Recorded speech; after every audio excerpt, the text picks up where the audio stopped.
Hello, hello, hello. Welcome to Take It to the Table, everyone. Hosted by Wrestling Republic. I am your host, Chaos, and I'm joined by the regular guest of the show, Ignacio.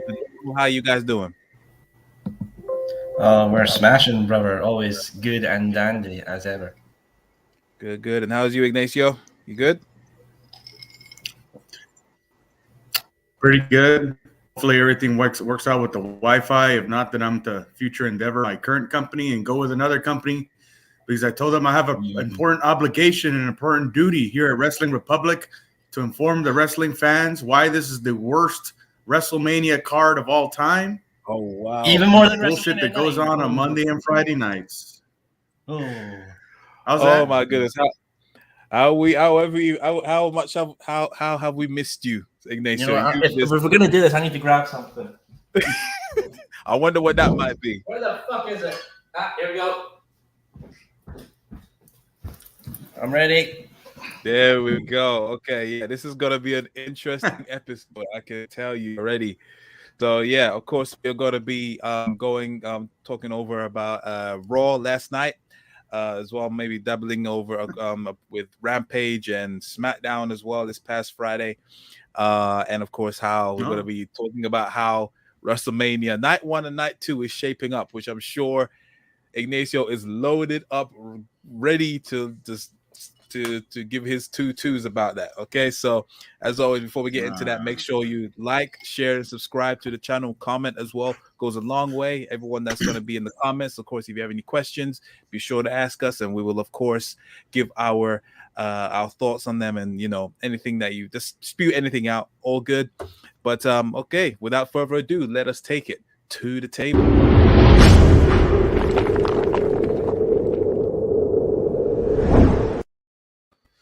Okay, so let's get the ball rolling, shall we? So yeah, Monday Night Raw, of course, been and gone.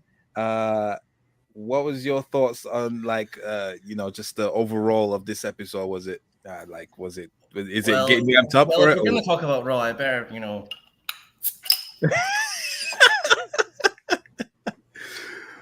I mean,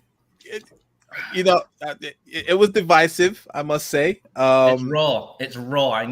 I need something to fuck me over. I can't do this in a sober state. Divisive. Fair enough. What about you, Ignacio? Did you see Raw? And if so, what was the overall general outlook of it? What did you think of it? My general outlook on Monday Night Raw as a whole is that if you watch Raw nowadays, we watch Raw because we're here to inform the public of the bull on Monday and Friday nights for the most part. But if you watch Raw as a fan, a regular fan, you're a pervert, and not in a good way. I mean, you're a pervert in the sense that you're trying to get your addiction, your fix. I need my wrestling fix. I don't know what to watch tonight. Everything on the Peacock network isn't working or what have you, because the outlook of it is bullshit and hard to navigate. If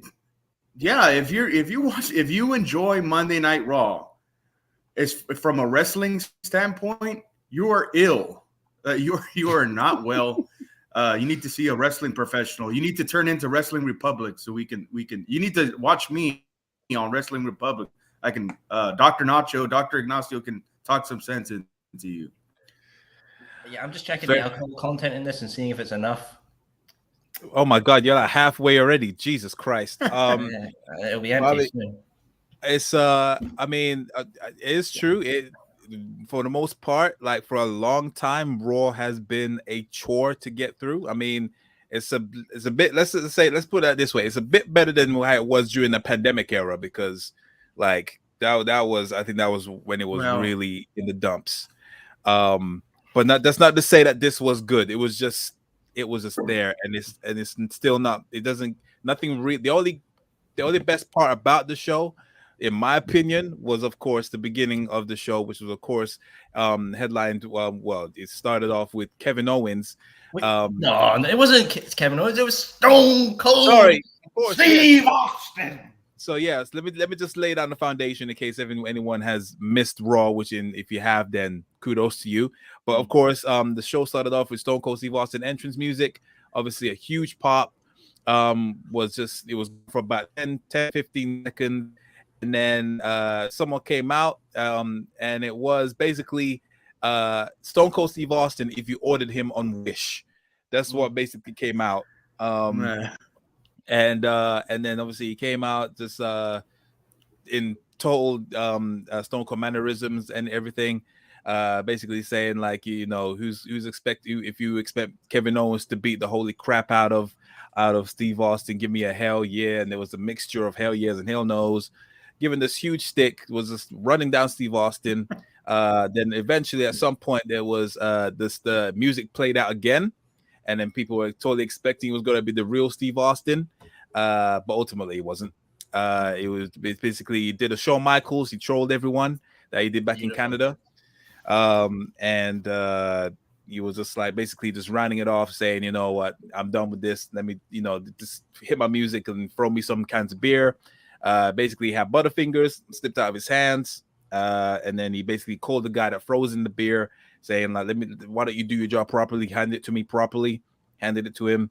He was about to walk off, and then he was just like, oh yeah, hold this. Stunnered the guy that the beer carrier, and then he walked off. What was your thoughts? Let me start off with Ignacio. What was your thoughts on this segment? This was good shit, pal. I love Kevin Owens, FKA Kevin Steen. And it's apparent that he's probably having the most fun that he ever had now, because he's not worried so much about his career, because he knows his place in the company now, and he knows he's probably not going to be at the top of the card anymore. So he's just going to take his $2.5 or $3 million for the next 3 years or whatever his contract was, and just go out and have fun. So it's just like everybody else is wondering, why does Kevin Owens hate Texas, and why does he have an issue with Austin? That's my issue with this year's WrestleMania, and probably the past 3 or 5 or whatever, is the stories leading up to the actual event don't make any sense. This doesn't make any sense. But let's just get away from the story a little bit, and let's talk about the segment. Kevin Owens is just fucking good at whatever he does as far as on the mic and whatever material they give him. His best work is on the mic and the promo. He's a great worker. He's a great wrestler. I firmly believe that when he's not doing the garbage mud show bullshit crap, crashing through tables and flipping off of ladders and all that crap. But I mean, this segment was fucking genius. It was right up Kevin Owens' alley. It was the best thing I enjoyed on the show. I'm assuming that we all agree on this. Are we starting off the show agreeing on something? I think this may be a first time. This may be the first time ever in Take It to the Table history that we're all three agreeing on something. I must say. You know what that means? It's time to bring out the big boy. Well, yeah. Let me, and I think Ben's out of the three of us, Ben's the newsman. Is it true what they've been saying? Is the Kevin Owens and Steve Austin segment, is that going to close night 1 of WrestleMania? Is that that's what they've been saying? So the thing going around is, yes, it is going to be closing out night 1. It is going to be closing out night 1, apparently. So what does that say to everything else on the card? It just says fuck Ronda Rousey, I don't know how I Charlotte feel about Flair, that. fuck Becky Lynch, and Bianca Belair. The KO show is going to close night 1 of WrestleMania. That's the main event. Yeah, I was totally expecting Becky Lynch versus Bianca Belair to close out the show. I mean, obviously the women gets the main event, and then the men's get the main event. Is that like the first time that ever like a segment's closing out? Yes, especially something as big as Mania. Hell yeah, that's not a good move. I wouldn't. You don't close out. I don't know. I'll move quick. This whole Raw WrestleMania thing is just an absolute shit show. Yeah. Well, I was gonna say something. I'll move it to the end of the show, to the end of the review of Raw, because my output on WrestleMania. But this segment in and of itself, Kevin was great. I love Kevin Owens, and even though it's going to be interesting to see what happens at WrestleMania between the two. I don't see Steve Austin. Everybody still thinks that there's going to be a match. There's going to be no match.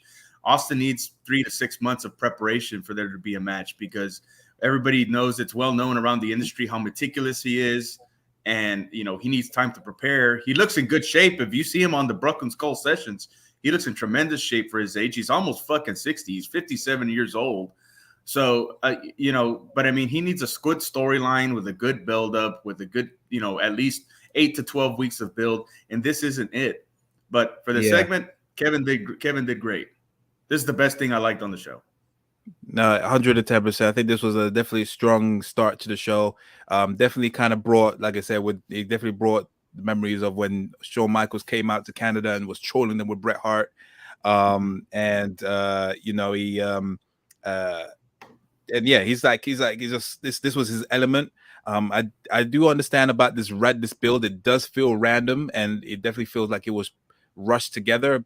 I do feel that this was also something like a sweetener for Kevin Owens to re-sign with WWE. They said, okay, yeah, you may not be obviously in the top of the card, but we're going to make you feud with Steve Austin. And then they kind of gave him that promise, and then they throw boatloads of cash to Steve Austin to say, please can show up. We're running out of marquee names. We're running out of part-timers right now. We've exhausted The Undertaker. We've exhausted Goldberg. We've exhausted, all these other people. Rock ain't available.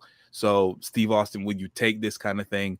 So but obviously the way it's been coupled up, why he's randomly just starting on Texas and is ultimately going up with Steve Austin, it is a bit left, like very far-fetched. But either way, like Kevin Owens is, I think he's more than trustworthy to bring out to put out a good segment. I agree, it's not going to be a match. I don't think Austin will jeopardize his legacy like that way, because Shawn Michaels did it, Taker's done it. I think he's the only one that has stayed put and hasn't tarnished his legacy. So I think, I don't think it's going to be a match. I think it'll be a lengthy segment. Regarding it being the main event or closing out night one, I think that's a really dumb move. It shouldn't be the case. I think that could be just before the main event, 110%. Yeah. But yeah, to close out, I don't agree with that. We're not sure. And sorry, just to say as well, I think we've lost Soul. I think he must be having connections issues. But I'm sure he'll be back shortly. But yeah, it was a good start to the show. Okay, let's go back to the comments. And someone, Comrade Rangan, he's also a regular viewer of the channel. And for some reason, he's got some vendetta against you, Ignacio. It says Big E will beat Ignacio with a broken freaking neck. Okay, that is very random. I don't. I mean, Big E is powerful, but I mean, Ignacio can. I'm pretty sure he can hold his own, and yeah, definitely wrap Big E around his little finger. So, but yeah. Any other full comments? Any thoughts on the show? Please be in the comments, and obviously be speaking about those. So next up on the show, was, of course, I believe it was a tag team match between the Mysterios. Sorry, it was what was it? It was the Mysterios versus I forgot who the team was. Who was the team? Oh my god, I need to check up this is really unprofessional. 1 second, apologies. Yeah, sorry, it was Dolph Ziggler and Robert Roode. That was it. Yes, of course. Yeah, so that was the first tag team match. What was your thoughts on this match, Ignacio? Well, look, I love Dolph Ziggler and Bobby Roode. Also, I think there's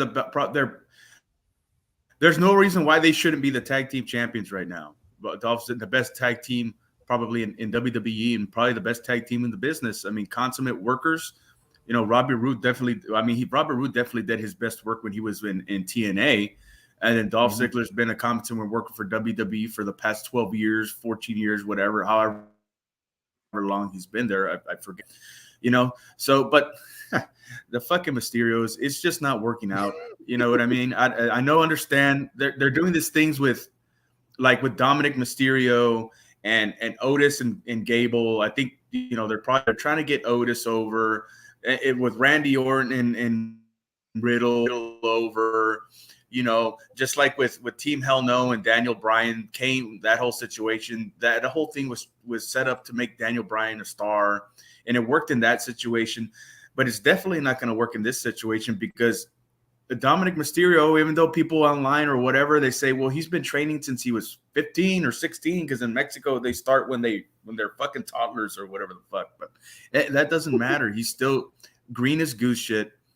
Out of all the flip floppers and high flyers and jump 360 460 splash and land on somebody's fucking crotch or whatever, those guys, Rey Mysterio is actually one that I like because he's also a great worker and a great technician when he wants to be or when he has to be, depending on who he works on. So, but as far as this segment or match is concerned, if you got Dolph Ziggler and Bobby Roode in there with Rey Mysterio, they know how to put on a match. It's going to be a good match. Now, branching off to what's going on, well, in these situations, as far as Dolph Ziggler and NXT, and then the Mysterios and WrestleMania, that's a fucking embarrassment and shouldn't be on the fucking card, and taking away time from great workers or people who should be on, who got released that should be on the show, or people that are on the card now that should be on the fucking show. It's just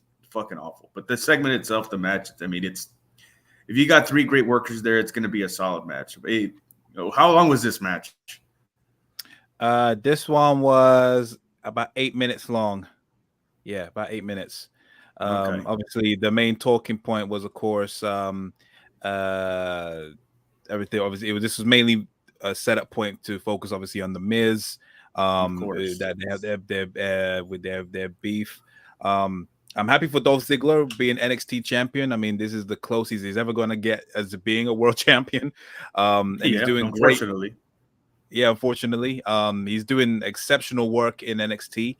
I must say, regarding Dominic, I know he's still green. I've noticed that there's more freedom because I remember he had a match in NXT last week, and his style was way different than what you get on Raw.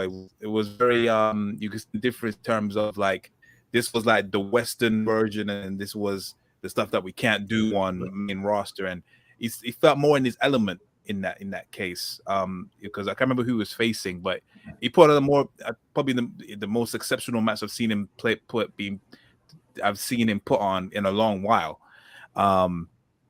So you can see there was definitely some restrictions, but yeah, I think this was as a standard TV match. Like you say, you got good workers there. You got Bobby Roode and Dolph Ziggler and Rey Mysterio. Of course, the end of the main talking point was at the end. Of course, the Mysterios won their match against Robert Roode and Dolph Ziggler, which again kind of like doesn't put Dolph Ziggler in a great spot because he's meant to be an NXT champion and he's got this big match against Braun Breaker and Stand and Deliver to make him also take the. Did he take the fall? I think he took the fall, didn't he? No, he didn't. No, it wasn't. It was Bobby. It was Bobby Roode that took it, but still, it was not a really great look. Yeah. And then, of course, because that was probably developed to protect him, but it doesn't fucking matter. They took the loss, and then this is just to reaffirm to everybody. Also, make no shape about it that this is to reaffirm to everybody that fucking NXT is the C show, and they want to make sure that everybody understands that. Now, on the other side, you know what, Miz? I like Miz's promo, and everybody's gotten a lot of slack. He's gotten a lot of flack over the years as far as like him. He's a safe worker. Yeah, right. That's his he doesn't take risks. Well, wow, he doesn't want to fucking hurt anybody or kill himself. That's why he doesn't do 450 fucking splashes onto somebody's fucking dick or whatever the fuck. Like, come on. Nice to come back. I don't have I don't have a problem with Miz's promos. It's the way he's presented and booked, and in a lot of ways, that's not the talent's fault. They're given the material and they do it the best they can with it. But I don't have a problem with celebrities as far as interjecting them in the peripheral, not in the fucking match. Because when you get guys like Logan Paul, moron. First of all, I didn't realize how big fucking I've never seen any of the gimmick fucking boxing matches he does. I didn't realize how fucking big he was. Yeah, he's a big dude. So he's fucking exactly. Sadly, so he fucking outsizes everybody in the fucking ring. But when you get morons like Logan Paul or Jake Paul or Baby B or who was the rapper at fucking Royal Rumble Bad or Bunny. Bad fucking Bunny and all that bullshit. When you interject, I don't give a shit how much time they or who they work with at the performance center. It makes everybody fucking believe that anybody can do this shit. When the business back in the day, back at WrestleMania 11, when they brought in Lawrence Taylor, because Lawrence Taylor in the New York market at the time was a big deal. He had just retired. He was a professional football player and a big, huge name, a Hall of Famer. That's different. Lawrence Taylor was a professional fucking athlete and a perfectionist at his craft and a Hall of Famer. That's different. All right. You can interject somebody like that in the wrestling business and make it work because Logan Paul's a gimmick fucking boxer. Baby B or Bad Bunny's a fucking rapper. That's fucking embarrassing. This angle that they're taking, it diminishes the fucking show. Yeah, the showcase of the mortals, the showcase of the fucking morons like Baby B and Logan Paul and jerk off McAfee and all this bullshit, right? It's just fucking embarrassing. I what do you think, Ben? It's your show. No, I mean, I do. I'm just here for the ride. I ain't the owner. I ain't signed my name on the dotted line. No, I mean, I do kind of agree that I much prefer someone from an athletic background to come over to WWE. Like, I don't mind like people like Ronda Rousey, Floyd Mayweather. If Conor McGregor ever wanted to come over, obviously Gable Stevenson, them kind of people to come over to the world of wrestling, and because that's the thing. It's there's a difference between that's why I see like WWE just sees it as sports entertainment. So like they, in their mind, technically it can be any celebrity that as long as you're an entertainer, you can do this kind of thing. But obviously there's some exceptions to that. Obviously, Bad Bunny I was worried that he was gonna be, just watching all over the place. I thought he was gonna be like similar to Snooki and whatnot, but he didn't do too bad. He was okay. I mean, but I do see your point that stuff like that diminishes the value of the industry. I mean, I much prefer seeing someone of more of an athletic background to come in and then do the work. Now with obviously Logan Paul, I could care less for Logan Paul. I genuinely think he's just a lucky asshole. He's just lucky. You know what I mean? But and I could care less about this feud. Yeah, going back to the segment, I mean, I do miss Intercontinental Champion Miz. I think that was his best work ever. He's the one that actually elevated the Intercontinental Championship to where it was until they made it irrelevant again. But that's another story. Yeah, I do feel like the ball and they just, he's just floundering around. Like, unfortunately, I generally think when he first paired up with John Morrison, I thought that could have been much bigger than how they treated it. But instead they went to tread old waters and maybe like how they were back in WWE, CW, and all that kind of stuff. So yeah, I could care less about this this feud. I'm hoping it's on Saturday because I don't think they should be wasted on Sunday. I do feel like they value Sunday's show more than Saturday's show. Did I say that right? Yeah. So I hope this one's on Saturday. But yeah, I could care less about it. But yeah, what about you, Sol? You missed quite a bit. So obviously we were because fucking Sky decided to update their internet and not tell me, the fucking bastards. Oh dear.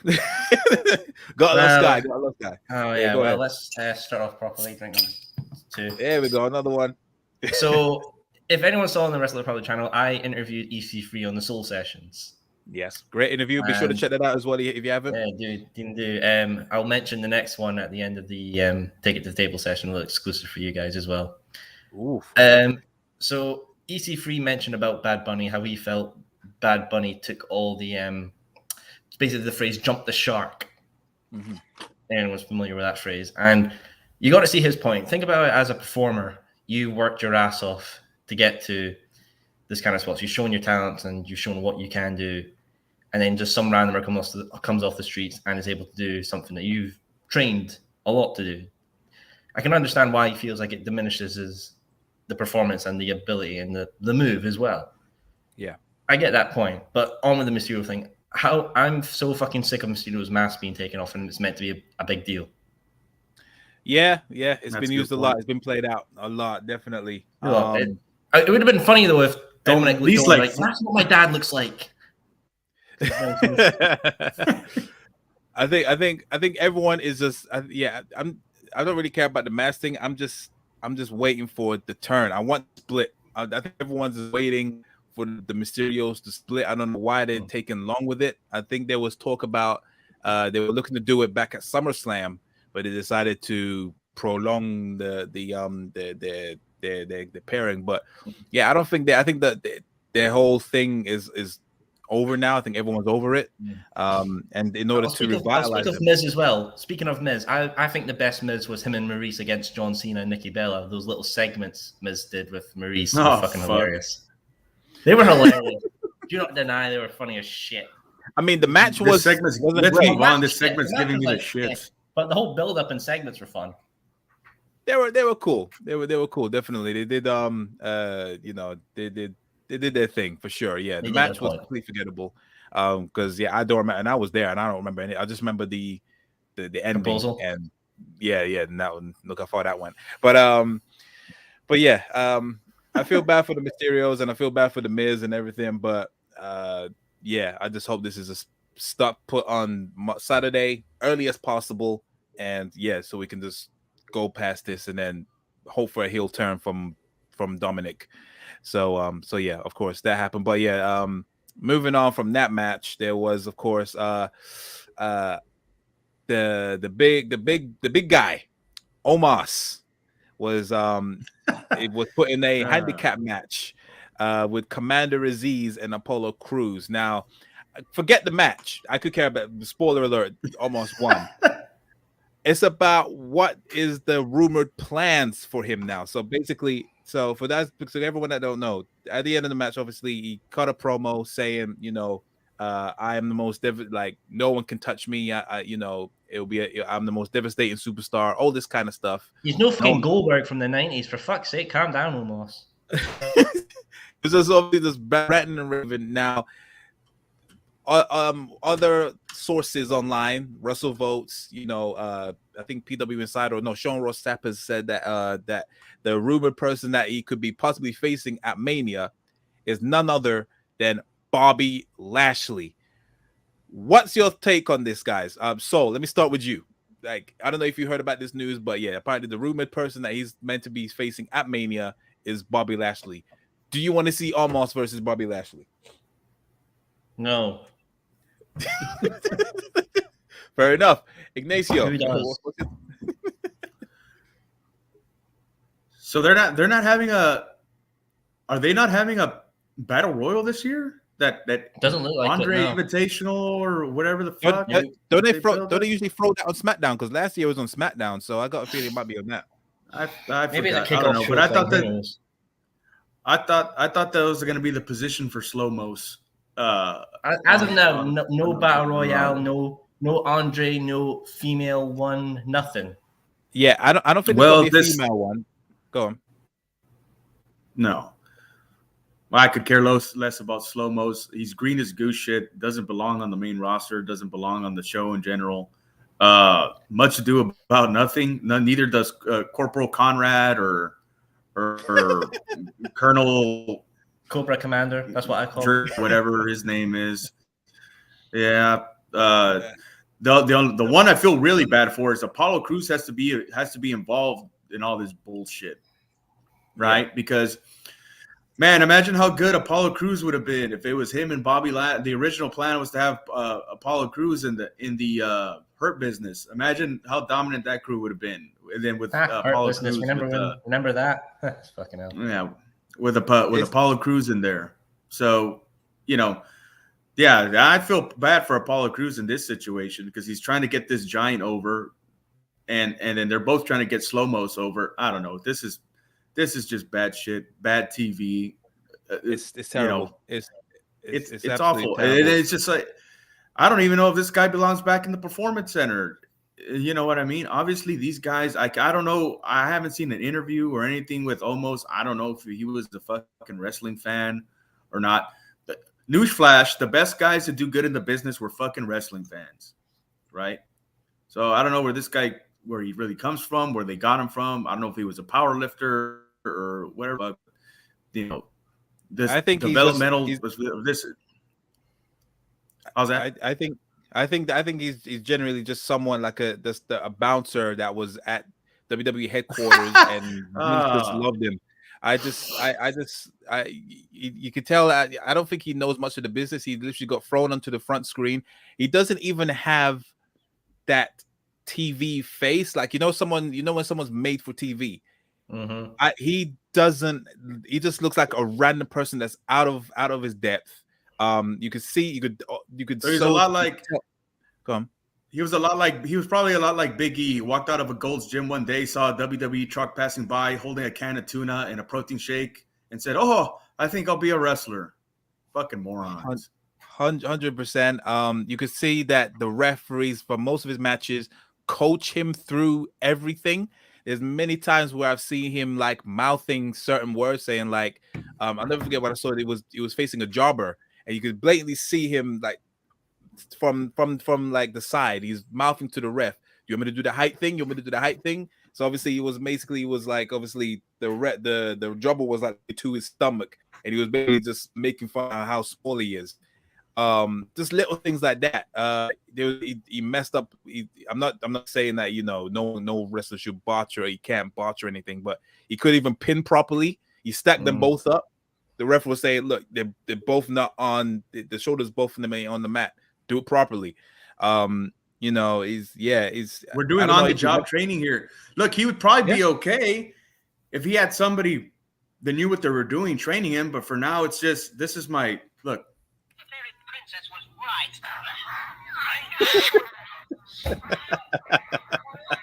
The shits. That's what he is. I know. Even Sparkles thinks so. Fuck it. Let's move on to the next segment. It's giving us the shits. Clearly, yeah. Agreed. So yeah, next up was, of course, now a tag team match, which was Natalya and Shayna Baszler, who just randomly just been coupled up together and is now going to be also at Mania now. And they were facing Rhea Ripley and Liv Morgan. Another, like, Rhea Ripley's going from tag team to tag team to tag team when she doesn't even need to be in the tag team. It's really weird what they're doing with her. I feel bad for her. So yeah, but obviously the main part of this match was before this. There was a segment between Queen Zelina and Carmella. They were backstage. Basically, Queen Zelina was saying, like, you need to get your head in the game. You're too busy thinking about your stupid wedding and your stupid reality show on YouTube. Which sucks. That show sucks, by the way. I watched that drunk off my tits. And I swear to God, there was an episode where Carmella's vibrators fall on the floor, and that was like the highlight. I'm pretty sure, yeah, they sold a dream about that. Like, they were saying there's full on nudity, all this stuff. And when I heard it was on YouTube, I was like, yeah, I ain't wasting my time on this. Age restricted as shit. So yeah, they basically were saying, like, get your head in the game. Carmella was like, yeah, this is, my head's in the game. Queen Zelina grabbed her phone, threw it across the room. Then they basically, Carmella slapped Zelina. They had a little cat fight at the back. And then obviously went on to the match between Natalya and Shayna Baszler versus Liv Morgan and Rhea Ripley. I honestly don't remember much of this match. This was literally in the background for me. But the main point of it was that Carmella came down midway through the match and started moaning at her husband, or soon-to-be husband, Corey Graves. There was this bickering in the corner, and then ultimately, Natalya and Shayna Baszler won the match. I believe it was, they did their version of the heart attack, I believe. Rhea Ripley and Liv Morgan lost, and then eventually all broke down. They were Shayna Baszler and Natalya got attacked by Carmella. Then Queen Zelina attacked Rhea Ripley and Liv Morgan. Then they both met into the ring, Carmella and Zelina.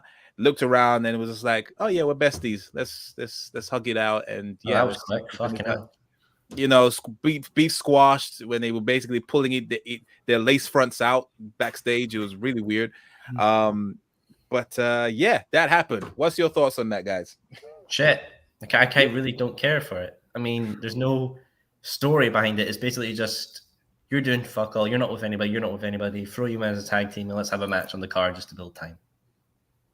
Yeah. I mean, I remember. Well, where's your favorite superstar Chaos? Where's Nikki ASH? Almost a superhero. Where's she?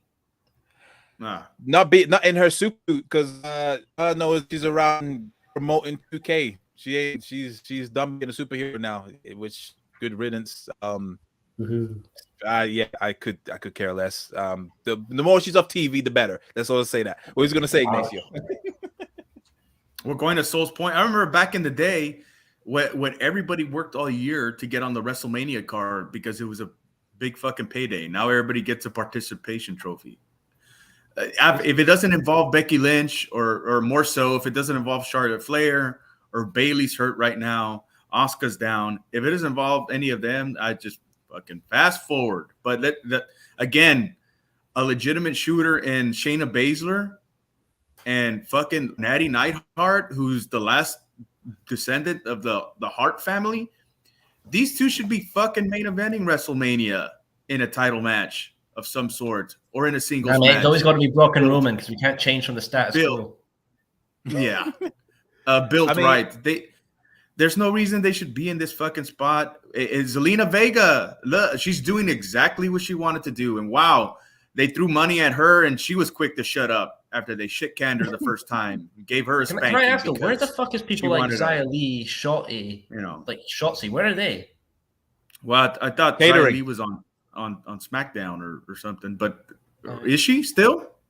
Yeah, she's still on SmackDown. They're just doing nothing for her. She got all these vignettes, everything, and nothing. Where's Ira Shirai?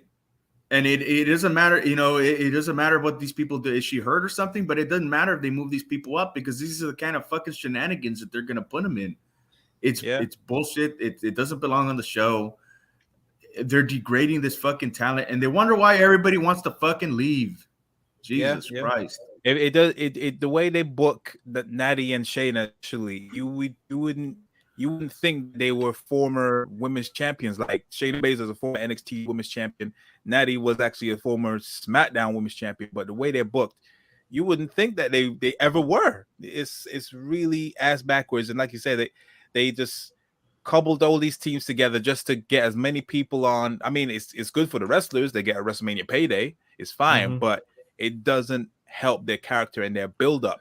And keep in mind, I'm pretty sure up to the Rumble, besides Brock and Roman, there was no plans. There was nothing solid for anybody. I mean, there was no plans for the WWE Championship back when Elimination Chamber happened.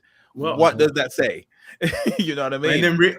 And then Rhea Ripley, somebody else. Rhea Ripley, she should.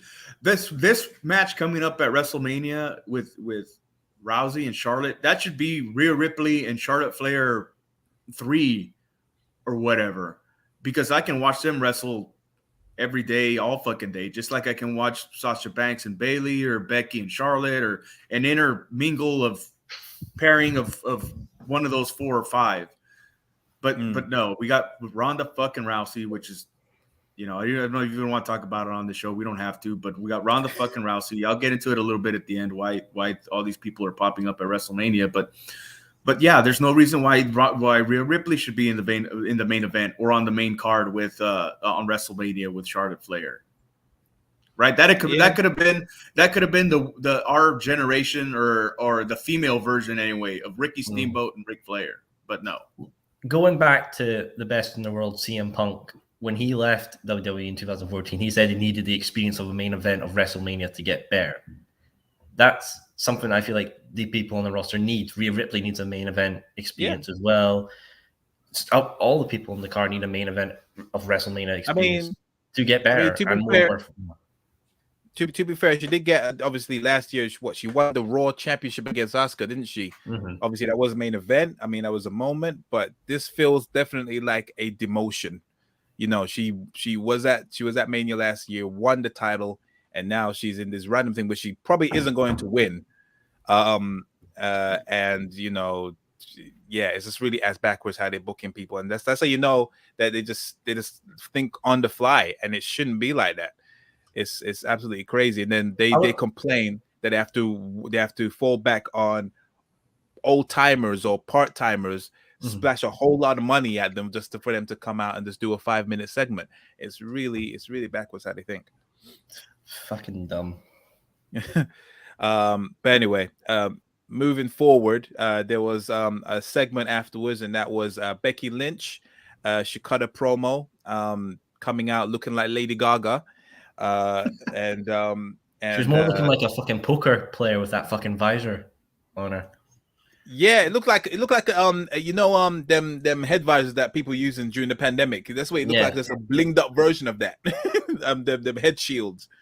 The jazzled head shield. Yeah, basically. And yeah, she was. I to be honest, I don't remember much of this promo. To be honest, she was saying like she was willing to sell her soul, the same way she is to be on top of the game, and she will prove that once again at WrestleMania. She hasn't lost the title in over 3 years. That's all she was basically saying. No interference from Bianca Belair. She wasn't there. But yeah, it was just Becky Lynch being Becky Lynch, I guess. Nothing really coming out of that. And I don't know if you guys have anything to put towards this segment. I'm really just a bit turned off by Becky now.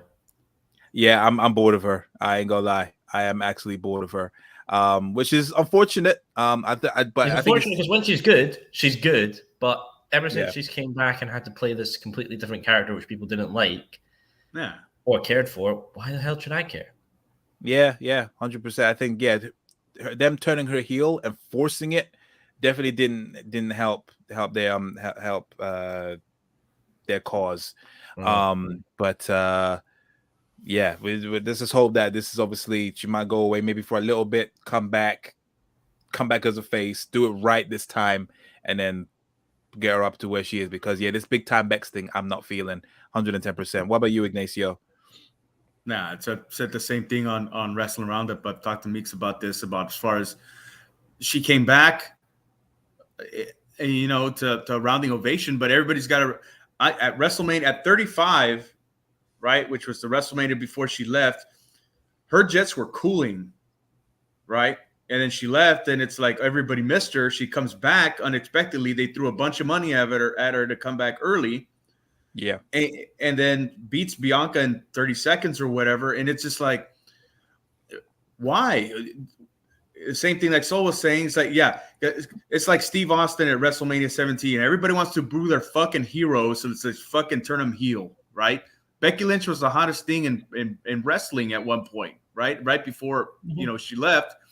And now she's – look, whatever they give her, she's doing very good at. It's just nobody cares for the character that she is now. We want the man back. That's what everybody wants. That's what was making the company money at one point. And maybe if they would have, you know, she took the rest off from the pandemic or whatever to have the baby or so forth, and then she came back. If she would have continued with that character, things would be different. People miss the man. People didn't want to see big time Bex, right? She's doing good at what she's doing. She's doing good at being flamboyant and being a chicken shit heel when she wrestles and all that shit. But the man wasn't a chicken shit. You couldn't get Steve Austin to be a chicken shit heel, even though he tried to do it. The people didn't believe it, right? And they don't believe it on Becky. Mm-hmm. Yeah. Am I safe to say that the reason they dropped the man gimmick is because of the lawsuit by Ric Flair for the man? It's possible. Yeah, I think there's an ongoing lawsuit that might involve that. Sued for copyright infringement of the man gimmick, like the name title, because he's always known as the man. And that's why they're feuding. Maybe. So you think? Yeah, maybe they've done it to appease Flair for documentary and stuff like that. I don't fucking know, because he's not he's been with the company since he's been. So all these people they pay for and fucking marketing and creative and 50 writers or whatever they fucking have couldn't think of another catchphrase or some other bullshit to attach to it, right? And keeping the same persona, right? That's whatever. Let's move on from this, please, Chaos. Yes, of course. Yes, of course. So after that match, there was another match that involved one of your favorite people, Ignacio. So this was Finn Balor against Austin Theory with a special guest commentator, Pat McAfee. So obviously he came out to the begrudging of Austin Theory. He was just like, like, what are you doing here? Corey Graves was busy bitching on commentator until he actually put on the headset and he was like, "Oh, hi Pat, how you doing?" So yeah, basically Pat McAfee was continuously getting himself involved in the match, not physically, but taunting Austin Theory. He was giving him some modified suck it gestures. He was going up on the ring apron trying to distract Austin Theory.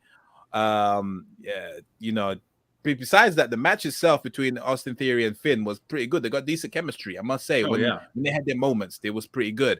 But of course, there was at one point where the interruptions was too much for Austin Theory, and he fell victim to the greatest move in wrestling history, the roll-up. And Finn Balor defeated Austin Theory. And then that pretty much happened. What's your thoughts on this, guys? Let's start with Saul. I was too busy playing 2K22, so I wasn't really paying attention. Oh, fair enough. What about you, Ignacio? Look, obviously, they noticed something, right? I mean, they noticed that Austin Theory has something because whatever they give him, he does good at. He has good facials. He has a good persona. And you can tell the character he is kind of an extension of what he really is, which was what works most of the time if you do it right. But it's just him, this buildup up to WrestleMania or him wrestling Pat McAfee at WrestleMania doesn't do anything for him. If he beats Pat McAfee at WrestleMania, he beat a fucking announcer. All right.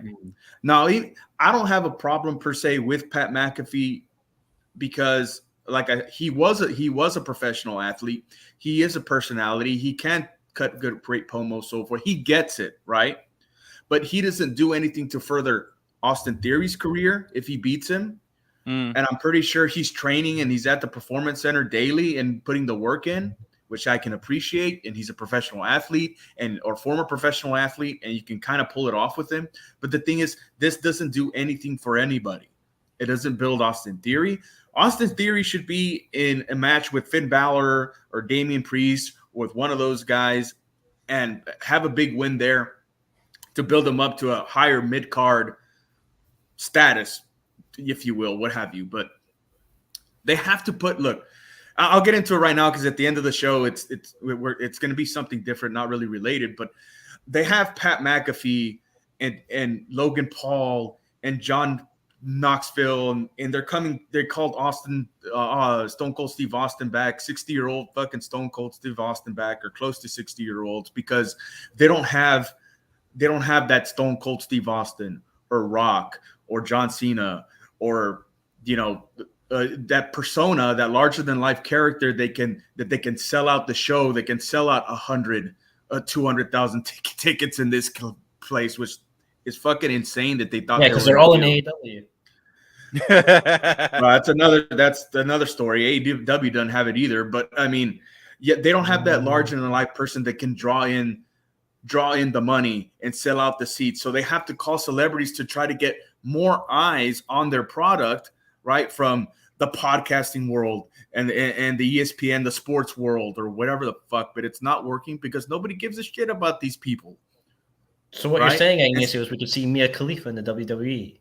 Oh my God, whoever that is. I don't know. That's interesting. It's a good thing you don't know about Mia Khalifa. I mean, would that be a brand panties match, Chaos, or would that be an Extreme Rules match? No. What, sorry? Would that be a brand panties match or an Extreme Rules match if Mia Khalifa came to WWE? Oh, it would have to be brown panties. Hell yeah, brother. Hell yeah. Yeah, 100. It has to be whole brown panties.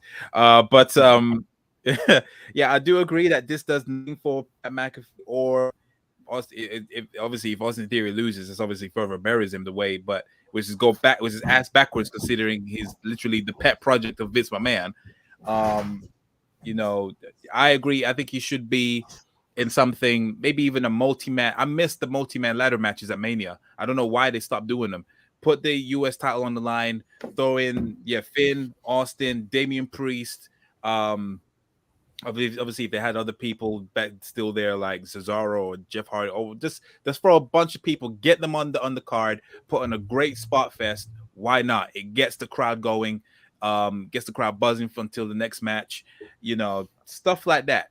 But instead, they rather rely on celebrities that you're never going to see them on the Raw after WrestleMania. They're basically going to do their own thing afterwards, and it just causes a detriment to the actual wrestlers that are actually full time. So I could care less about this feud. I mean, I don't mind Pat McAfee because me personally, I enjoyed his matches against Adam Cole. They were way better than they needed to be.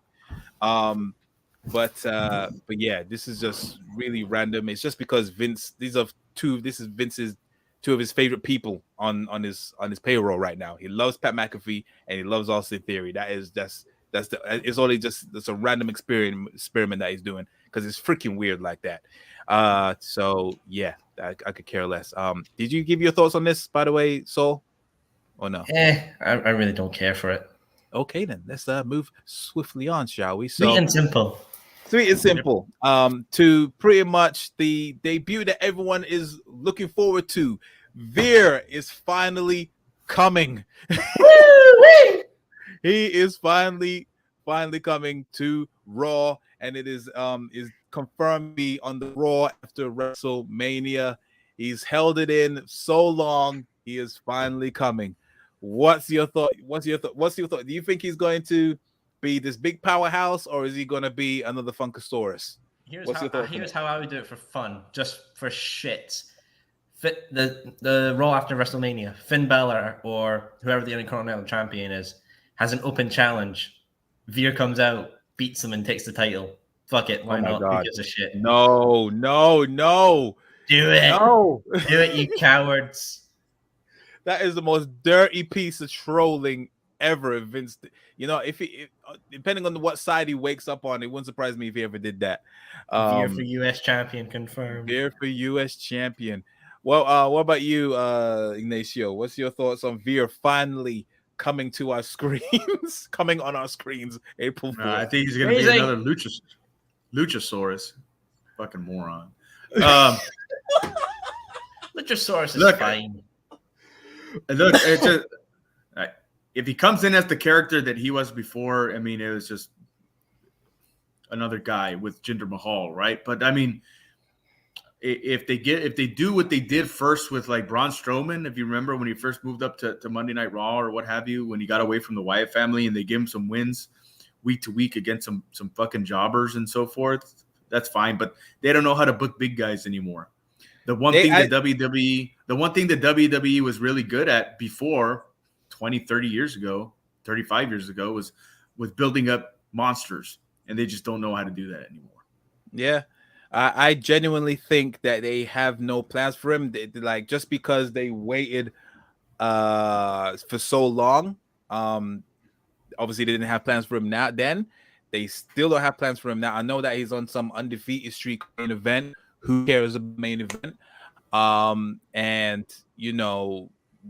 just don't see where they're gonna go for the. Obviously, he's gonna be fed to jobbers. It's gonna be the typical formula that they've always done, like you said, for the longest of time for the last few years. Just put him against jobbers, and then maybe flip a truck backstage, maybe, and then that's gonna be it. But I am not expecting anything much from him.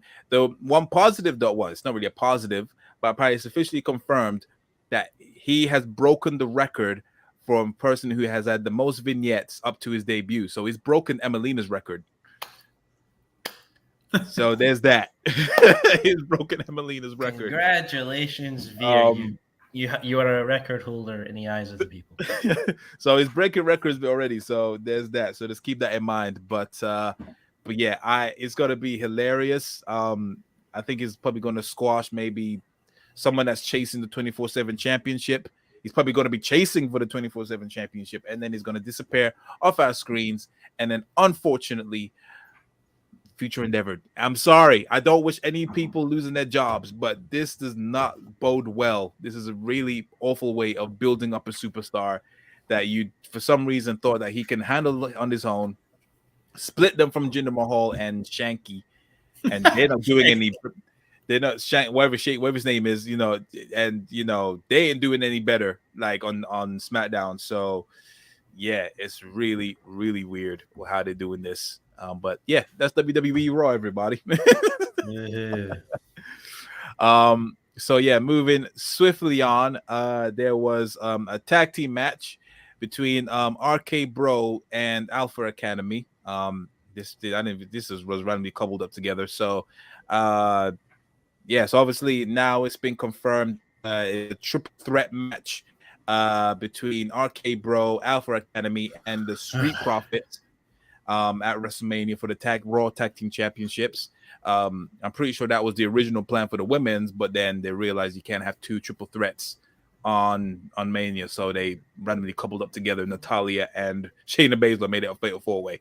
But yeah, regarding this randomly coupled up together match, what's your thought on this, guys? You go first, Ignacio. Well, no, tag team wrestling is it's been the shits for the past 25 years. I mean, it's just good tag team wrestling just doesn't exist anymore. I mean, we've had glimmers of hope with like FTR and DIY. They were good. Alpha Academy or Alpha, what was it, American Alpha, right? With Gable and what was the other guy's name? Man, I forgot. I feel bad. He's producer now for Jason Jordan. Gable and Jason Jordan. Yeah. So we had glimmers of hopes, but the Vince McMahon, we all know how he feels about tag team wrestling. He just thinks it's the shit. So it hasn't been relevant in years. So so this match, one thing I'll say about this segment, and he's doing the best he can with the material he's given, but he's getting more, not only his character, but on the microphone in general, is Chad Gable. Yeah. I mean, he came out to doing that promo for what, a minute and a half or 2 minutes straight, and he just fucking killed it. I mean, if you don't pay attention to the content, because it goes back to Kurt Angle's silly and ridiculous Angle stuff, right? But I mean, it's the fact that he's getting more comfortable on the microphone. He's a great athlete, probably the best athlete in all of WWE on now, paper, definitely, and given his background, and then given that the fact that he's getting more comfortable on the microphone and promos and on TV, and getting people trying to get like Otis over and putting him over, right, on the microphone. It's just, there's some hope there, right? But so who knows? But anyway, other than that, bro, fucking hate it. I mean, Randy Orton's facing his time. There's no reason that Randy Orton shouldn't be in the World Championship picture. If I was going to start a wrestling company, my number one draft pick would be Randy Orton. All right. Riddle, he's a fucking goof. Another legitimate shooter that's a sad case, because if this guy actually took himself seriously, took the job seriously, took the business seriously, can actually be a player in this game, given his background again.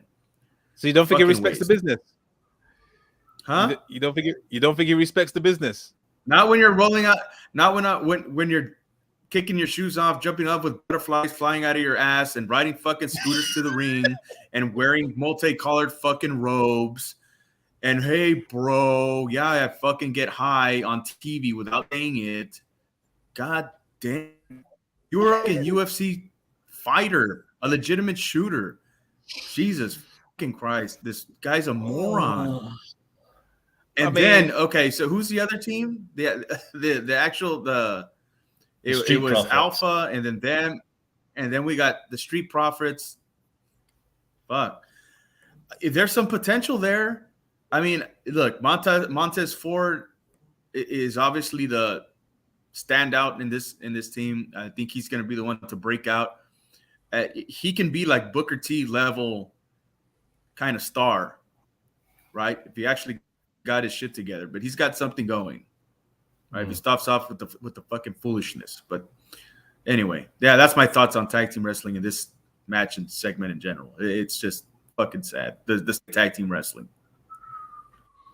Well, definitely WWE's tag team wrestling, 100%. It's been down the shitter for a long time. You might get a few spurts of like decent matches, but it doesn't lead to anything. It's just, you know, you're lucky to have people have good chemistry with each other. But yeah, this is definitely another random one that's coupled up together, like Street Profits just demanding a tag team title shot. Not only did they get it, but then they get screwed over because now another team is gonna join in and, you know, possibly win the titles. I couldn't call it. I'm still awaiting the inevitable turn of Randy Orton, you know, turning on Matt Riddle. Or if anything, they could probably. I would love for them to flip the tables, turn Riddle heel and turn on Randy Orton. I'll be down for that. A heel Riddle that might elevate his character and whatnot. But yeah, I'm sure it'll be an entertaining match simply because I love Montez Ford, like you said as well. He's a standout person in that team. If they do ever break up, whether it's amicably or, you know, a huge fallout, I do fear for Angelo Dawkins. I think he reminds me a bit of Tucker. He reminds me of Tucker. I was about to say that. Holy shit. He definitely reminds me of Tucker. Like once that person's gone, like you're fucked. Like your ceiling is only so high. So yeah, you better ride this as long as possible. Sweet talk Vince, say don't break them up, or if you do, don't make it be a face heel thing. Just make it amicable, and then if you want to do a tag team, if you want to reunite at the end, do so later down the line. But yeah, it is what it is. What about you, Saul? What do you think about this promo? What do you think of the match that's going to happen at Mania? I'll say this. I think the best tag team right now is in AEW. I feel like they put on the best tag team match by far altogether, and their tag team roster is amazing, even include the dinosaur. And yeah, Chad Gable, I originally didn't like him at all. I thought this whole the whole spelling bee and whole shit was dumb as crap. And I hated that. I hated it. Dumb. Yeah, but now him coming out and doing that whole sheesh and commanding the crowd, I was like, oh, that's kind of funny. I dig it. I like this. This is cool. And then the match was decent for what it is. Do I care about the triple threat at Raw or Mania? No, I don't care shit about the WWE's tag team divisions since a kid won it. So fuck the belts and fuck the tag team. Yeah, that pretty much put a nail in the coffin, the final nail when Nicholas won 110%. I mean, Nicholas has more wins than Sasha Banks at Mania, so that's something. Jesus Christ. What a stat. Oh, that's painful. Oh my God. Nicholas okay. is the true boss. That's sad. That is really, really sad. All right, but even though you don't care for the tag team match, like off the top of your head, who would you predict to win? RK Bro. RK Bro to retain? Yeah. I look at it money wise, their merch is still selling pretty hot. You don't want to kill a hot goose while it's, still hot. No, agree. Fair enough. Well, don't say that. Don't say that. That's why we'd have to put up with the fucking New Day for the past 7 years. Fucking Christ.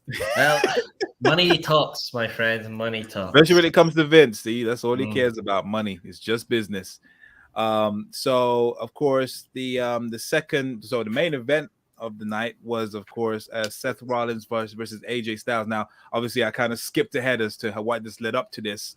So basically, earlier in the night, obviously, Seth Rollins has no road to WrestleMania right now. Obviously, the crowd was all chanting a certain name, and he was just like, rumors. It is what it is. AJ Styles was in the ring. Of course, just obviously he made his return since after getting his head smashed in by Edge a few weeks prior, and he's like saying, I will be there. I'm going to be there wherever it takes. Seth Rollins came out saying, I need to be at Mania. Like, how about we do a little switcheroo? How about we have a match? No, you need to go home, tend to your family. I'll take your spot at Mania, and I'll face Edge because I should have finished him at Hell in a Cell at Crown Jewel. We have unfinished business. How about that? Obviously, AJ Styles said no, screw that. And then, of course, the bald guy and the secret racist came out, basically saying, you know, that's a good idea. You know, how about, you know, Seth Rollins and AJ Styles in the main event. If Seth wins, AJ Styles replaces Seth Rollins replaces AJ Styles facing Edge at Mania. AJ Styles didn't like that. He started beating down Seth. Eventually, he got away. And then, of course, that all leads up to the main event. I must say the match was pretty good. They have great chemistry. I must say, is this the first time they've ever faced each other? I think so. Yeah, that was a very nice outing. I would love to see it on a pay-per-view. Yeah, it was all great until the finish. Until the finish, which we'll get into. But yeah, the match itself was pretty good. Good counters, great moves, great spots. As a match first, what did you think of it, Ignacio? It's Seth Rollins and AJ Styles. What can you say? I mean, here's another match that should be fucking main eventing WrestleMania, but they have it on Monday Night Raw to lead up to a bullshit statement. Anyway, a bullshit segment or ending pathway to each of them at WrestleMania. It's the same thing. Edge needed somebody to wrestle at WrestleMania because he's Edge and he thinks he's great and he thinks he's still relevant. Let's throw AJ Styles in there. Okay. I mean, and now Seth Rollins. Well, I need somebody to wrestle now because Shane McMahon threw his balls around and thought he could be the boss or something, or I don't know, and got his panties in a wad. So there we go. And before what I assume we're gonna get into. So before Cody Rhodes was considered, the best thing they had was for Seth Rollins was fucking Shane McMahon. Wow, had the mighty have fallen. Anyway, so the match was great, and this anticipation of the arrival of Cody Rhodes, mixed emotions about it. Don't know how do I really feel about it, because I think Cody said at one point somewhere that he didn't want to wrestle past 40, and I think he's 37 or something. So just like probably Kevin Owens and Sami Zayn and AJ Styles, who recently re-signed contracts for 3 to 5 years, each of them, something like that. He's just going to weigh out the next 3 years, collect his money, and then move on to better things. He has political aspirations and stuff that he's mentioned. He wants to maybe to start his own promotion in the future, wherever the fuck, or be a booker somewhere. I don't know. But he's going to be relevant the first couple of weeks. After 4 weeks, they'll put him in a short-term program with somebody, give him a title match, he'll lose, and then fall to the mid-card. And then that's it. That's all you'll hear from fucking Cody Rhodes. When Cody Rhodes has the potential to be the biggest baby face or fucking heel in the business. But it's WWE.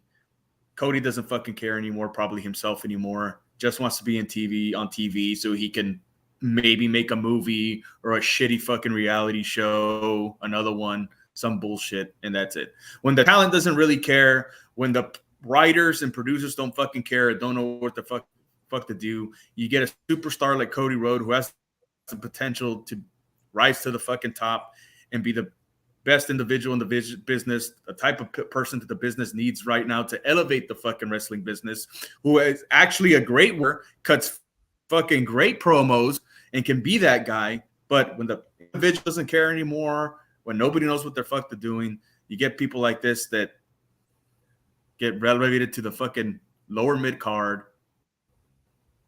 That's WWE, folks. That's the wrestling business in general now.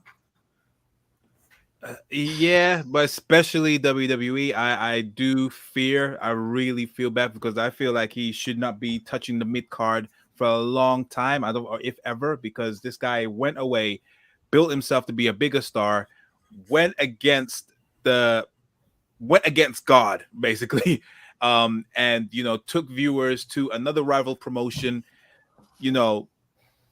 told NXT to get the fuck out of Wednesdays, go to Tuesdays, and made them go all wacky and colorful.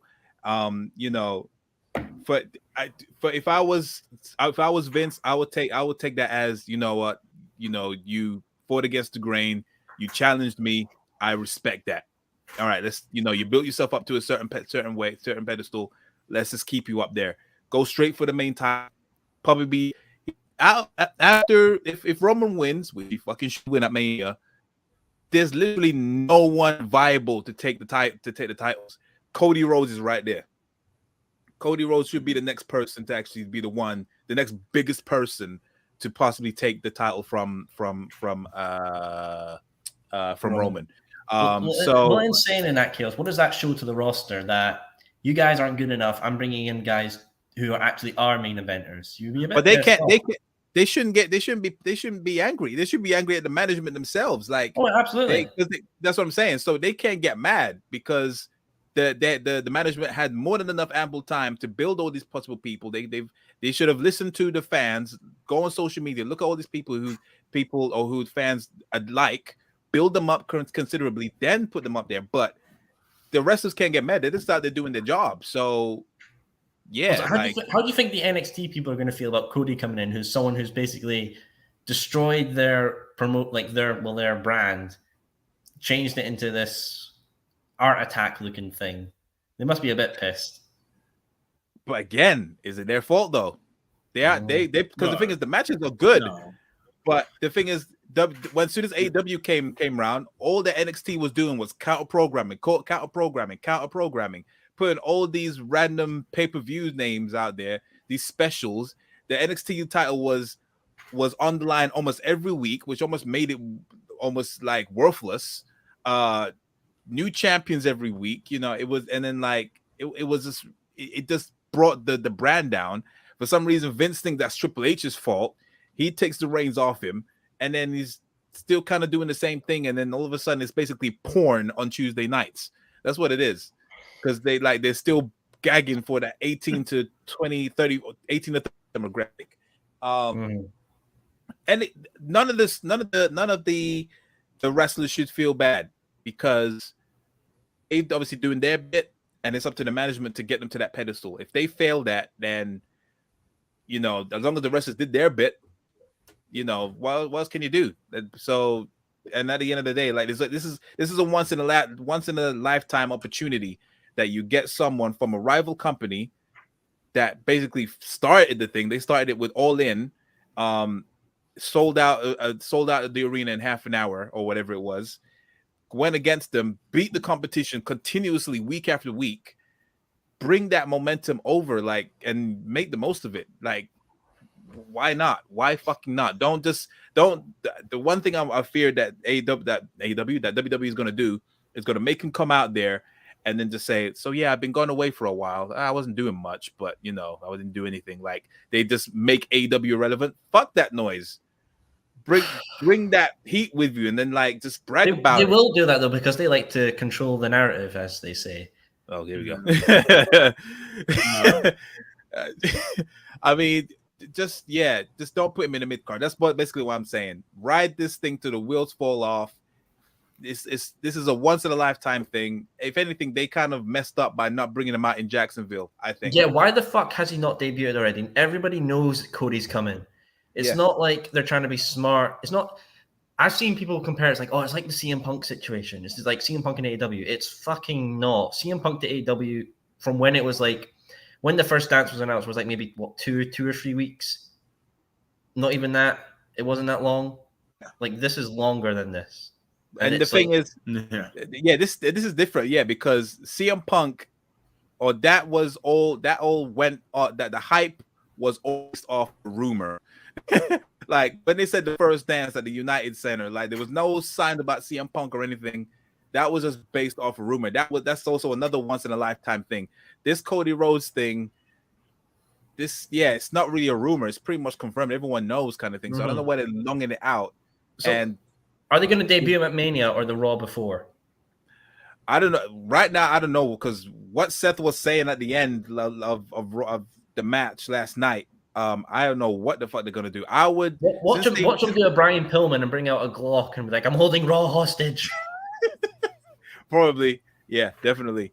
But yeah, I think since they didn't shoot their shot at Jacksonville, I would have to wait until Mania. Make it go to fever pitch. Make the whole place say Cody Rhodes, and then out he comes in his Stardust gimmick.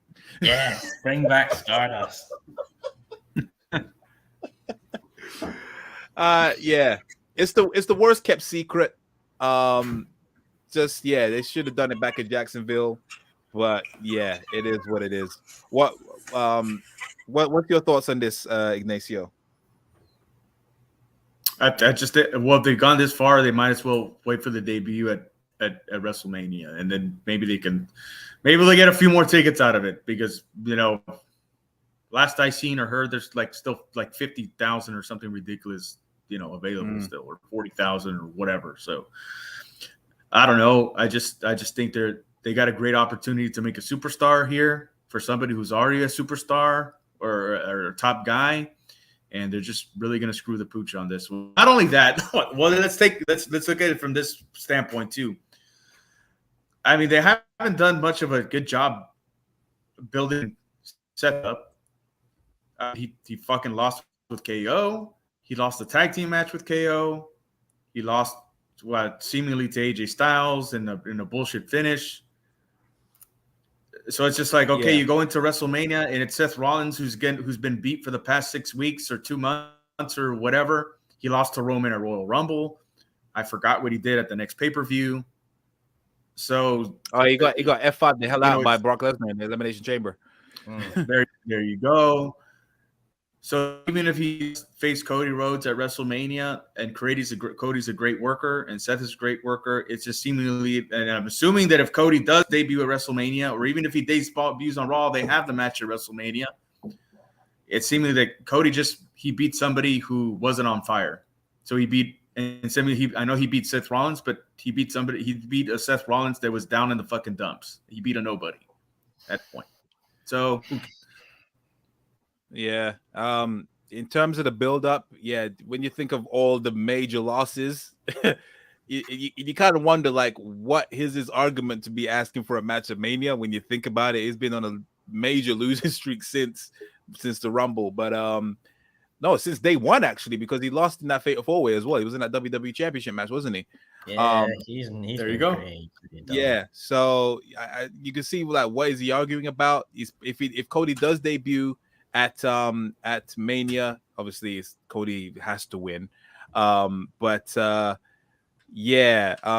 it's not a great build up in that sense, but I think everyone just doesn't mind it because they just want to see Cody Rhodes show up. That's why people are giving it a buy, because that's the only thing. But obviously at the end of the match, of course, I think I messed up the whole progression of this thing. AJ Styles about to go for a phenomenal forearm, but unfortunately he got hit with a chair by a rather dapper looking Edge. You basically look like the devil. He looked good. Something I would imagine the devil wearing. He looked so fucking good. I was like, ooh, that's a look. I like it. That. I like it, definitely. So obviously because of that, AJ Styles won by disqualification, and of course he's going to go forward and face Edge. Of course he is. Then obviously Seth pretty much blew a gasket, flipped the tables, everything, took off the barricades, all that stuff, and then he basically just promised that he's gonna do something that Raw ain't gonna start until he gets his WrestleMania moment. And he just kept on saying it's bullshit. I swear, this is the first episode in a long time I've heard them just go all nuts with the swear words throughout the whole episode. Did you hear that they tried to censor it though, and they just failed miserably? They're usually very bad with censoring. It's usually bad. They might get the one, and then the rest it's like afterwards. Yeah, it's really I will say though, I was kind of hoping Chad Gable came out with a Snickers bar and was like, "Seth, you're not you, and you're hungry." 100%. But yeah, I don't know what he's going to do next week. I hope they don't. I'd rather wait until Rhodes debuts at Mania. Don't blow it at the week before. There's no point, I guess. But I got a feeling he probably is going to show up. Hopefully not in the Stardust gimmick, because they're throwing everyone, like Brock Lesnar, Roman Reigns is going to be at Raw as well. So yeah, they're throwing everything at the wall for next week's Mania. Pre-Mania. Pre-Mania Raw, sorry. So yeah. So are you guys looking forward to Cody Rhodes, the inevitable Cody Rhodes versus Seth? Or do you think it's be all smoke and mirrors? Fucking nice phrasing there, man. Jesus. I really like. I was looking back on Cody Rhodes in AEW, and I've sort of soured on it a bit.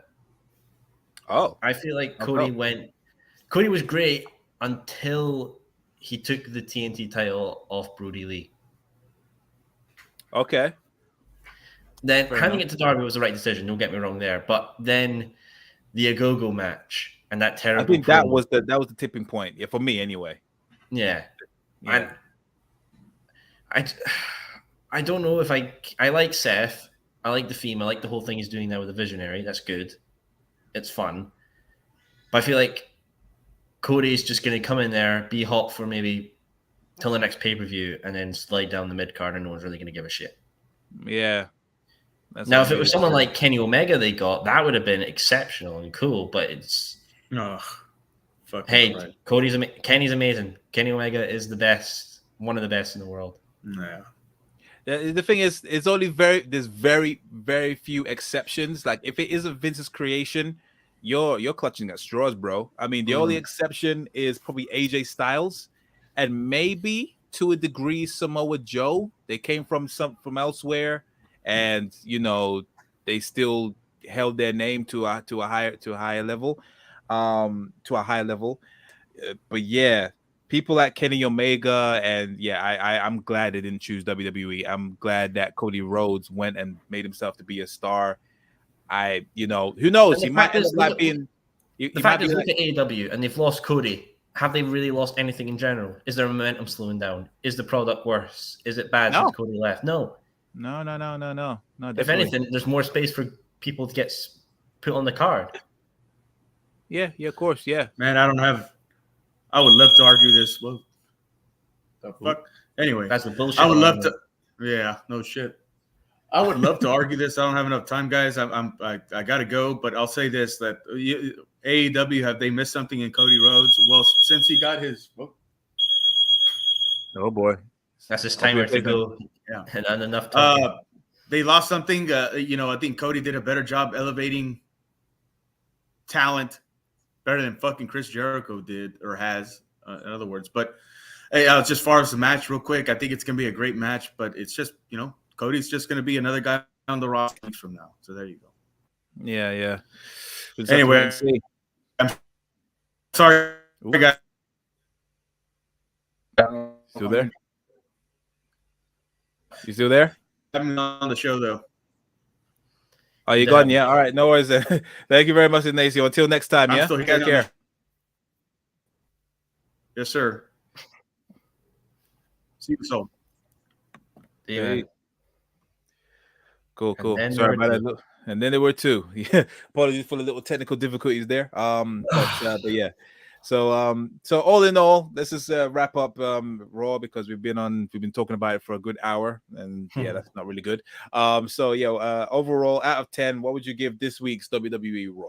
5. Oh dear. You know what? I can't fold that. I think that's pretty much the same amount I give Raw almost every week. If it's lucky, maybe a 6. But nothing really to get me hyped for the WrestleMania card. First off, obviously, I'm going to give Raw also a 5 as well. What's your hype level for this Mania? So I'll say it like this: I've got work off the Saturday, so I can watch WrestleMania. I don't on the Sunday. I can get the Sunday off, but I don't want to. I like weekend pay. I am not losing weekend pay over a pretty dull card. I need to find out exactly what's on each day, because I know they've pretty much sorted out most of them. I know some of them. What WrestleMania is this? WrestleMania 38, isn't it? It is. It's 30 something. There's too many of them. There's too many. Reboot it. Now I can actually understand why they just shorten it to just WrestleMania, because it does make it sound ridiculous. There we go. So night 1 is going to consist of right now is booked as the Becky Lynch versus Bianca Belair, Rey Mysterio, the Mysterios versus The Miz and Logan Paul, Drew McIntyre and Happy Corbin, the Usos versus Shinsuke Nakamura and Rick Boogs, Charlotte Flair and Ronda Rousey. So that's 5 matches confirmed for night 1. You could that just stinks of like that stinks. I can tell pretty much every match winner off that card alone. Yeah. And then night 2 is of course Johnny Knoxville versus Sami Zayn, Pat McAfee versus Austin Theory, Queen Zelina, the triple threat, the Fatal 4-Way women's tag team match, the triple threat Raw tag team match, Edge versus AJ Styles, and of course Brock Lesnar versus Roman Reigns. Yeah, that one looks more glitzy than night 1, 110%. That like if anything, night 1 feels like prelims. I'm not gonna lie. With the exception of course, Charlotte Flair and Ronda Rousey and Becky Lynch and Bianca, but the rest definitely prelims. It's pretty much like night 1's the kickoff show. Yeah, pretty much. Yeah. Who knows? Maybe one of them matches will actually do move into the kickoff. I think they might be all going to do that. Well, do you think they'll put Seth and Cody on night 1 because night 1 looks absolutely barren? Well, right now, yeah, there's only 5 matches planned, while there's 6 matches planned on night 2. So maybe, who knows? Maybe Omos's match will be night 1, and then night 1 will truly be miss it. Yeah. And also don't forget, of course, night 1 is obviously going to consist of the Kevin Owens show as well. But yeah, you never know. Yeah, they might just actually put it, but. Yeah, and the thing is, as well, for us people in the UK, we've got to stay up until fucking 3 or 4 in the morning to watch this full show. Yeah, I'm no fucking doing that unless it's spectacular, stupendous, truly stupendous. Exactly. You know what's a wee little thing here? People who complain in the States like, "Oh, I've got to stay up till 10 to watch Rampage. Oh, it's so hard." Fuck off! Try doing it in our boots, you fucking bastards. And then they have the goal to complain that possibly we're going to hold a major pay-per-view in the UK in September. But, you know, time constraints. I'm just like, why do you experience what we experience, you selfish bastards? Exactly. It's Thank you, fuck you, bye. Do you know how joyous we were when we found out that the Saudi Arabia shows was at 5 p.m.? It was like, oh my God, it was like a dream. It was like, yes, I get a sleep schedule tonight. Thank God. But yeah, I'm more looking forward to night 2. I'm like you as well. I can watch night 1, night 2. Unfortunately, on the Monday, I got an 8 a.m. start. But yeah, we'll see how it goes. We'll see what and I don't really want to pull a sickie or try to take a day off for it either. So no, I like to work. I like money. But yeah, we'll see what's happening. But yeah, the hype train is still in simmer. Right now, I'm just like, yeah, but we'll see what happens. So yeah, that was of course Monday Night Raw. Of course, we didn't really touch base on SmackDown and Rampage this past Friday. Yeah, we'll just quickly glance over what happened on SmackDown. A very nice segment at the start, I must say, regarding Roman Reigns and Brock Lesnar. So yeah, that was the highlight. That's all we need to talk about, really, because everything else is just pretty. I think so as well. So yeah, of course. So Roman Reigns came out with his posse, telling everyone to acknowledge him. He was obviously ready to say he's going to like beat down Brock Lesnar and everything. And then Paul Heyman obviously comes out saying, unfortunately, Brock Lesnar's plane was grounded, so he won't be able to attend. And then of course Roman Reigns was like, "You see, I told you, I'm here. He isn't. I would have smashed him. All this kind of stuff." And then in beautiful Paul Heyman fashion, he comes out and was like, okay, we have a problem. He's actually on his fucking way. And then Roman Reigns was just like, "You just told me that he wasn't." He was just like, "No, I'm sorry, I fucked up." And he was got the time zone wrong. I'm sorry. Fuck. Yeah, he got the time zone wrong. And then he was like, so what we gonna do? And then Roman was like, I don't know. I know what I'm gonna do, but you're gonna wrap this up. And then he threw the mic at him. Paul was just like, "Where you going?" Ran after him like a flipping penguin, just waddling towards Roman. They went backstage. They were gonna go into a truck, and then you hear this loud horn, and then you just see Roman Reigns' mouth. What the fuck? And then you hear Paul Heyman in the background. Oh my God! And he comes up with this forklift type of thing, rams it into the truck. poor editing on their side as well, because as soon as it ran into it just faded to black. So clearly it was like they didn't get the editing right. Obviously, they did it when they weren't in there, and then they tried to obviously do it when they were in there. It was really bad editing. I see what they were trying to do, but eventually, when it came back to after commercial, they were still in there. Somehow missed all of them, just barely. They crawled out, went into another one. Brock Lesnar was just happily just sitting there. He was waiting for his cue to move, and he was like, "Okay," came out, and then he ran to the car. Somehow, I got a feeling that wasn't part of the plan. He opened the door, and then he grabbed and tore off the door. The car screeches away, and then he brought the door to the ring, carried on beating it down, and then he basically said, "Yeah, I'm sorry, I'm a little pissed off," or said something along those lines, and it was just like, "Roman Reigns, I'm back. I'm out for blood.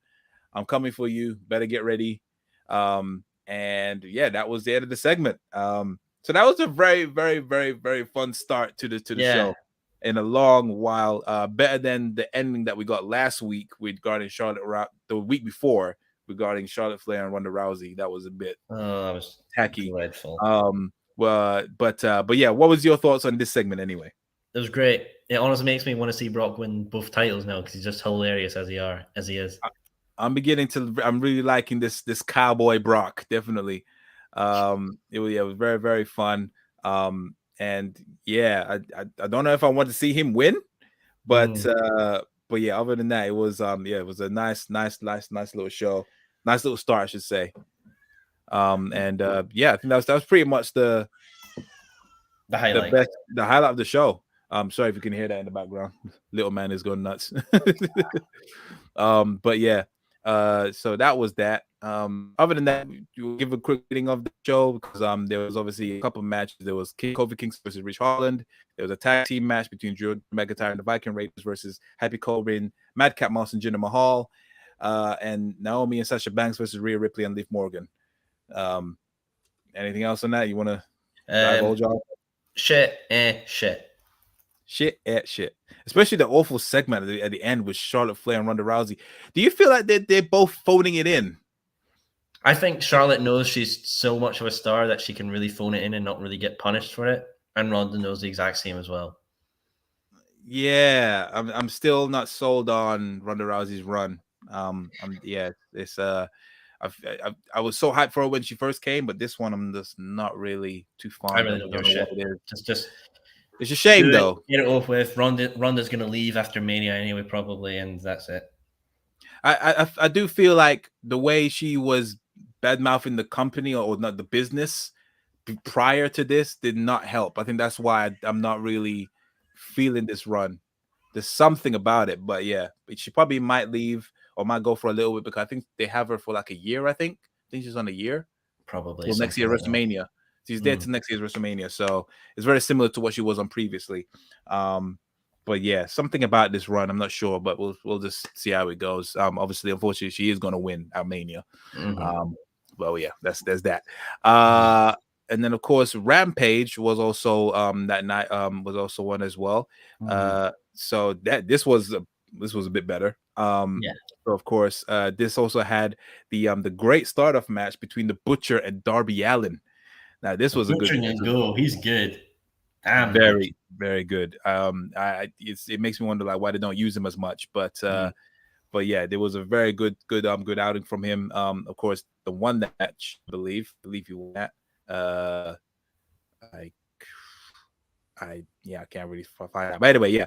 So that was pretty good. Then there was Layla Hirsch versus Red Velvet. This match was cool.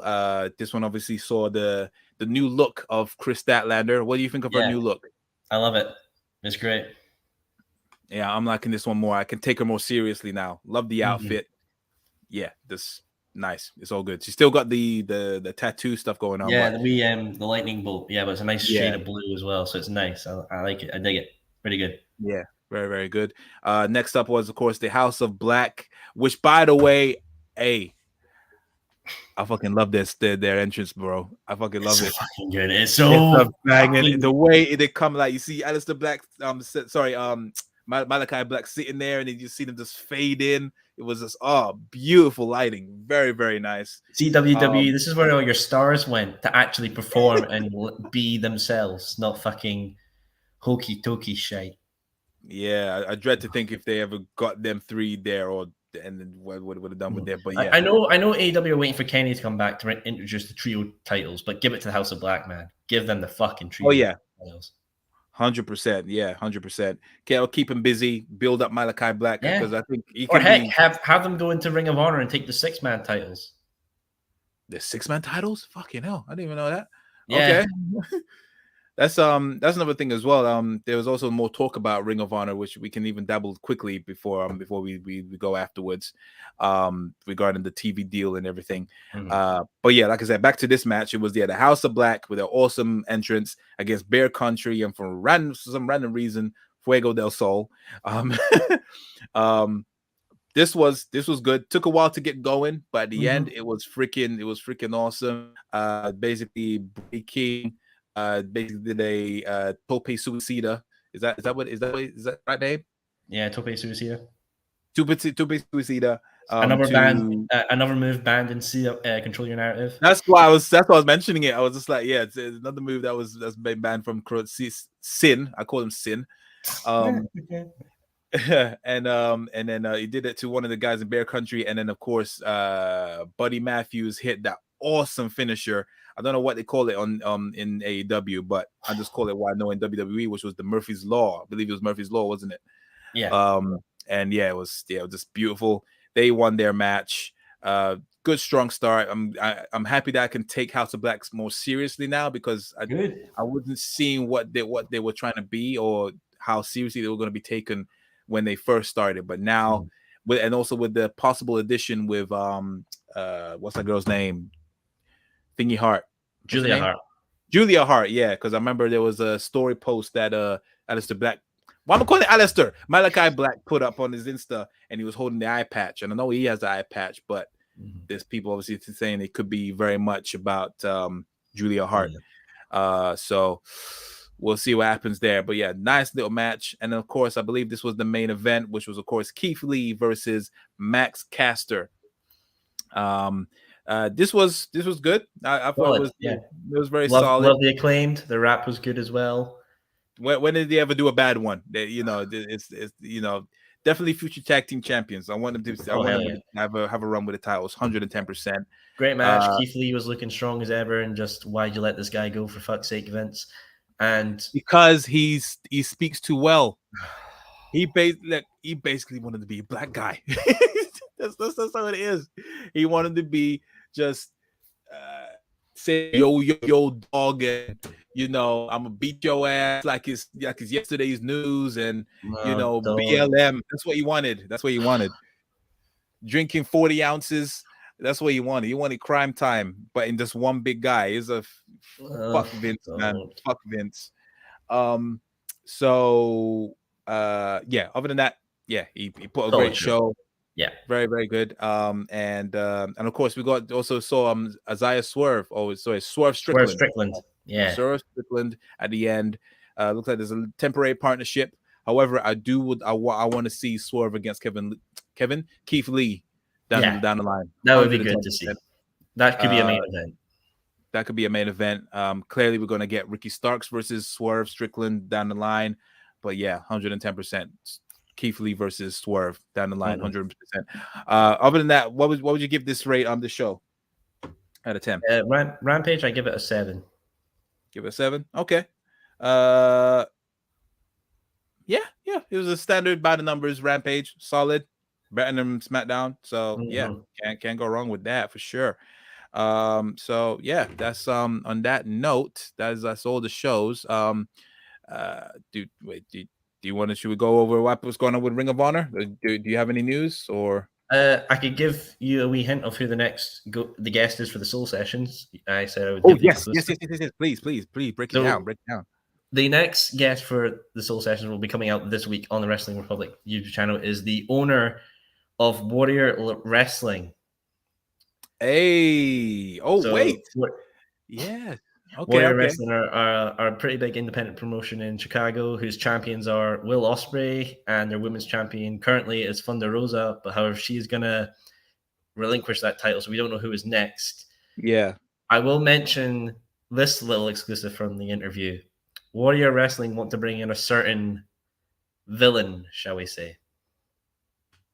Oh, okay. Interesting. I don't know who that could be. I mean, I don't know. When is this episode coming out? This week, probably Thursday or Wednesday. Wednesday or Thursday? Yeah. Okay. Fair enough. Yeah, but guys, make sure you check that out. Definitely. This is interview with EC3 was awesome. If you haven't seen it already, he's a very interesting person to talk to for sure. Yeah, he was great. Honestly, I was like, oh, I don't know how this is going to go, but he was solid and he was quite understand his mentality as well for everything he was saying. 100%.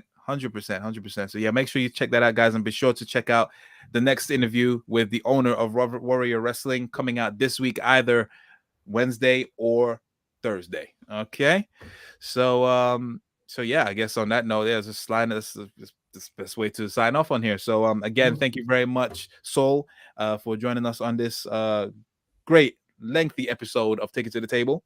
I know I've gone through 4 bottles, so that's always a good one. Definitely. Yeah, I think he was through 2 of them by the beginning. That was pretty much, yeah. And of course, big shout out to Ignacio. Unfortunately, he had to leave early due to commitments, but a huge shout out to him. I'm sure I'm gonna look forward to the comments to his feedback on certain things of the show. Stirring up shit again, boy. Stirring up shit again, of course. But of course, be sure to like, share, and subscribe to the channel as always at Wrestling Republic. On all social media platforms. Of course, make sure you follow us at official_TITTT. That is Instagram. And of course, next week we'll be also gonna be releasing the episode where we're doing the WrestleMania quiz. So gonna beat my record of 1. Fuck yeah. Let's hope. And obviously the rules have been changed a little bit on this one, so it's a very special episode of the quizzes. So so be sure to check that out as well. I'll let everyone, I'm sure Wrestling Republic and myself will let you know when that comes out. But yeah, other than that, guys, this has been Take It to the Table. I have been your host, Chaos. Until next time, guys. Peace.